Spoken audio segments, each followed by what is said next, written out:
Too many students understand asking for help as something you only do when you're in trouble. The idea is if that you need to seek assistance, or if you need guidance, or you need to reach out to someone for support, you must be in some sort of serious distress. The problem with this conception of help is that it really underestimates the power of help and the functions of help. Because yes, we do ask for help when we're in distress, and we do seek support when we're in trouble and when we need it. But asking for help is also just a natural part of the learning process. In fact, asking for help when you're not in the grip, asking for help and for guidance as part of a learning process, actually promotes good learning. To help us think about this, I want you to think about the idea of a lecture. When most of us think of a lecture, we think of a moment where an instructor imparts some sort of wisdom to students. An instructional moment. But there's another way to think about a lecture, and that is as a form of organized help. What's actually happening in the lecture is the professor is helping you understand the material.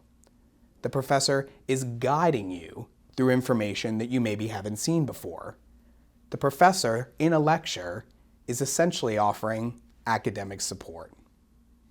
So one of the things that students should learn to do, that you should learn to do, is to think about help not just as something you do when you're in trouble, but something that you ask for as part of your everyday learning process at school. So let's talk a little bit about where we might seek this help, whether we're in trouble or whether we're looking for enrichment. If we're looking for academic help, if we're looking for help in our courses, there are a couple places that we can go. The first and most obvious place to go is our professor, our instructor, or our TA. Nobody knows the material that you're covering in class as well as your professor. And so if you need help with the academic work you're doing in a particular course, your professor is the best place to start. Just remember a couple of things.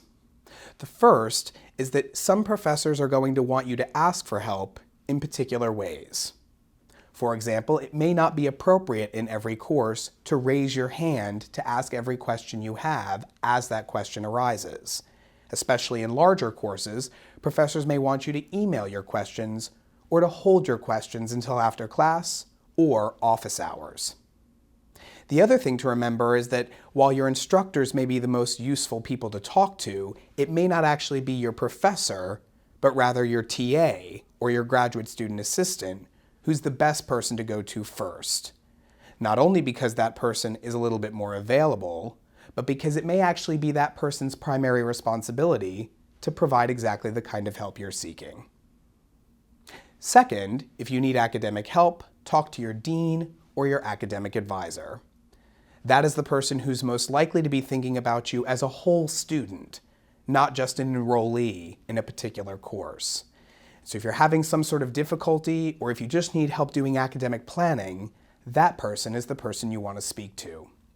Your tutoring center, your academic resource center, or your writing center are also excellent places to look for academic help. And remember, the kinds of services the tutoring centers provide are not just for students who feel that they're struggling or feel that they're underperforming or maybe who did poorly on a test. They're also places to seek enrichment. They're also places that you can strengthen already strong skills. And they're places where you can turn B's into A's. So remember, if you want to go to an academic resource center or a writing center or a tutoring center, it doesn't just have to be because you're in trouble. It can also be because you're seeking enrichment and you're doing well and you want to continue to do well. And finally, don't forget that most colleges and universities have offices of disability services to provide help and support to students with documented disabilities. If the academic help that you're seeking is related to a disability, that's the place that you want to go. One of the reasons that seeking academic help can be so important is because it really helps combat something called imposter syndrome. The constant, sometimes debilitating fear that we don't belong somewhere and that eventually we'll be exposed as a fraud. This is something that students sometimes feel when they do poorly on a particular test, or when they enroll in a class and that class is something that they're not particularly comfortable with.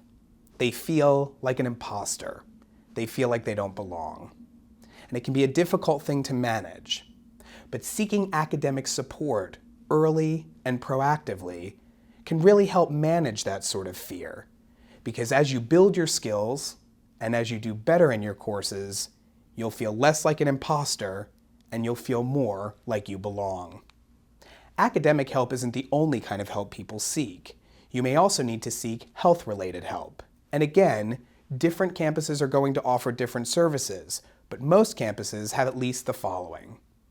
The first is a health or mental health center, a place where you can go seek support and seek help for health-related issues.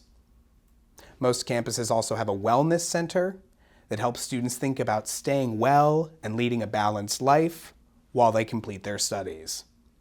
Again, the Office of Disability Services is a very useful tool for students with documented disabilities. And finally, think about locating your local VA as a source of health-related support that's not located on campus. It's also important to think about how you seek help, because how you seek help, the way that you seek it, is going to influence the kind of help you receive. When you're on your college campus and as you think about the challenges that you may face, think about seeking help, guidance, and support early, often, and proactively. The people on your campus whose job it is to support you will be much better able to do so. They'll be able to offer you much more support and better quality support if they're aware of the kinds of help you need before you actually need it. So seek help early, often, and in a proactive way. But if you find yourself in a situation where you need help immediately, maybe you're in an emergency, or maybe you've come upon a situation that you weren't able to think about beforehand, it's better to seek help reactively in the moment as you need it than not seek any help at all.